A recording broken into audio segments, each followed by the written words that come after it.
America, a country built on courage, sacrifice, and an unbreakable faith in freedom, but that freedom must be defended, always. Today is a special day, a day when the country thanks those who fought for it, those who risked themselves for future generations, those who looked death in the eye more than once, but continued to move forward. Veterans gather on the south lawn of the White House, from aged soldiers of World War II to young heroes from Iraq and Afghanistan. Their shoulders are straight, their eyes are dignified, they have known the value of peace, they know firsthand the meaning of the word honor. And today, a man who has always openly supported the army will speak before them, a man who will say words that are important for everyone who has worn a military uniform. Donald Trump will take the podium and address those who have given their all to this country, and his words will be remembered for a long time. Donald Trump sat in his office at Mar-a-Lago, going through his daily correspondence. Among the many letters, documents, and newspapers on his desk was an envelope embossed in gold with the U.S. seal. It was an official invitation from the White House. He tore open the envelope and unfolded the thick parchment. Dear President Trump, we are honored to invite you to deliver the keynote address at the annual Day of Valor celebration honoring veterans of the United States Armed Forces. Your participation will be an important part of this event that will unite our nation's heroes and their families. Date: November 11th. Venue: South Lawn of the White House. Best regards, Organizing Committee.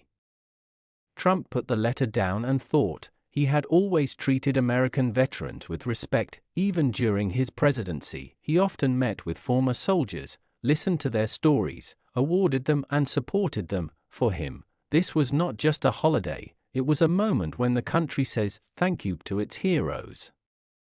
He got up from the table, walked to the window and looked out at the ocean. The words were already forming in his head. He remembered John, the World War II veteran he had met in one of the military hospitals. He was 96 years old and still remembered the day of the Normandy landings. He also remembered Tom, the Marine who had lost his leg in Iraq but had not lost his fighting spirit.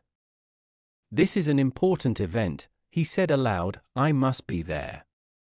He pressed a button on the desk, calling his assistant. Prepare for me materials about the veterans who will be at the celebration. I want to know who I will meet, and also find for me recordings of my previous meetings with the military. I want to remember their stories. The aide nodded and quickly left. Trump looked at the letter again and firmly decided that this speech would be one of the most sincere in his life. The morning of November 11th dawned clear and cool. A light breeze played with the stars and stripes that hung along the perimeter of the south lawn of the White House. An atmosphere of solemnity and respect reigned everywhere. People arrived for the event from early morning, veterans of various wars, their families, active service members, representatives of Congress, and ordinary citizens who came to express their gratitude to the defenders of the country. Along the paths leading to the main stage were stands with photographs of veterans, young men in military uniform, having their first pictures taken before being sent off to serve. Some of them returned, and some stayed on the battlefield. Visitors stopped by the pictures, read the soldiers' stories, some nodded quietly, some wiped away a tear. A corner for honored guests was set up next to the main stand. Here, veterans sat in comfortable chairs, chatting with each other. Many of them had not seen each other for decades, but now, having gathered together, they animatedly shared memories. Remember how in '68 in the jungles of Vietnam we sat down under that hill? The old sergeant in the green jacket clapped his comrade on the shoulder. Of course I remember. We almost went without food for 3 days. His friend laughed, shaking his head. A little further on, a group of young West Point cadets listened with rapt attention to the stories of older veterans. One of the cadets, an 18-year-old in an immaculately pressed uniform, leaned forward, trying not to miss a word. Mr. Major, what is it like to jump with a parachute behind enemy lines?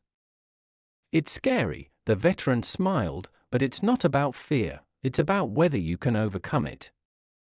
Among the guests were several highly decorated veterans. One of them, an elderly man in a jacket covered in medals, attracted particular attention from the press. It was Henry Randall, the last survivor of the Normandy landings. Despite his venerable age, he had recently turned 101. He held himself with dignity and even joked with the journalists. "Henry, how are you feeling today?" Like a rookie before his first training session, he laughed. "Only now my knees creak more often than my old Ford." The crowd parted as the limousine carrying the presidential motorcade pulled up to the event. Donald Trump stepped out, smiling and greeting guests. He wore a navy suit with a red tie, the traditional choice for such events. He walked down the rows of veterans, shaking hands and exchanging a few words. "Thank you for your service, sir," he said to the Korean War veteran, shaking his hand. "It's an honor to serve America, Mr. President," he replied, shaking his hand firmly in return. Meanwhile, the host of the event took the microphone and addressed the audience. "Ladies and gentlemen, welcome to the celebration of our heroes. Today we are gathered here to express gratitude to those who defended our country, those who sacrificed themselves for future generations, and today we have a special guest, a man who has always supported the American military. Let us welcome the 45th President of the United States, Donald Trump." The crowd applauded. The veterans, some of whom were struggling to get out of their seats, stood up to salute. Trump walked up to the podium and, looking around the crowd, paused briefly, as if giving himself a moment to take in the significance of the moment. The Festival of Valor began. Donald Trump stood behind the podium, leaning lightly on his hands, and looked around at the crowd. In front of him sat people who had been through wars and battles, endured terrible trials, but retained their fortitude and loyalty to their country. In the eyes of some veterans he saw pride, in the eyes of others, a slight sadness of memory, but they all had one thing in common: they were heroes. A huge U.S. flag fluttered in the background of the podium, and a Marine Honor Guard stood nearby. Cameras were on the move, and reporters were already preparing headlines. The crowd froze as Trump took a deep breath and began to speak. "We are here today to honor the greatest people our country has ever known, our veterans, the men and women who dedicated their lives to protecting America, to protecting its freedom, to protecting its people. Your deeds are written in gold in history, and we are here today to say thank you." The crowd responded with applause. In the front rows, veterans, some leaning on canes, others in wheelchairs, nodded in appreciation. "I want every American to remember, freedom is not given for free, it is always paid for, with sweat, blood, and the endless courage of people like you." Trump paused, letting the words sink in, then he continued. "There are veterans of World War II in this crowd, those who landed in Normandy, those who fought in the Battle of the Bulge, those who stood to the last on the Pacific Islands. There are soldiers here who fought in the Korean War, those who faced incredible cold and did not retreat. There are Vietnam veterans who knew what it was like to be in the jungle and to fight in guerrilla warfare. Afghanistan, Iraq, all of you gave part of your lives to keep America great." There were cheers from the crowd. Veterans of different generations looked at each other, feeling respect and pride for their service. Trump nodded, then smiled slightly and said, "Today I would like to tell a few stories that remind us why we are here and why we should always remember our heroes." He picked up a few cards with notes from the table, but did not look at them. "When I was president, I had the chance to meet an incredible man. Captain George Miller, a Navy veteran. He served on a destroyer in the Pacific during World War II. His ship was attacked. He was seriously wounded, but he refused to leave his post. He continued to command the gunnery until he lost consciousness. The doctors said he would not survive, but he did, and you know what? After the war, he continued to serve, training young officers. Trump paused, looking around the crowd. I asked him, "Captain Miller, why didn't you leave your post when you could?" And he replied, "Mr. President, if I had left, who would have covered my guys?" Silence fell over the room. People became thoughtful. Someone even wiped away a tear. This is the spirit of the American soldier. This is the valor we are talking about today. Trump looked around the ranks of veterans and continued.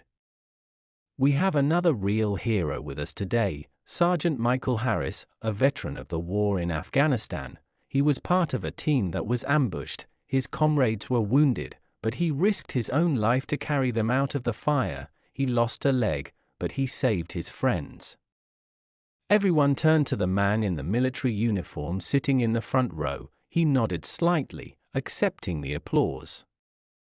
"Michael, you are an example to all of us," Trump said, looking straight at him, "and I want to say, America is proud of you." At that moment the crowd erupted in applause. People stood up from their seats, applauding the hero. Sergeant Harris nodded, his face calm, but his eyes were filled with deep emotion. Trump gave the audience a few seconds and then spoke again.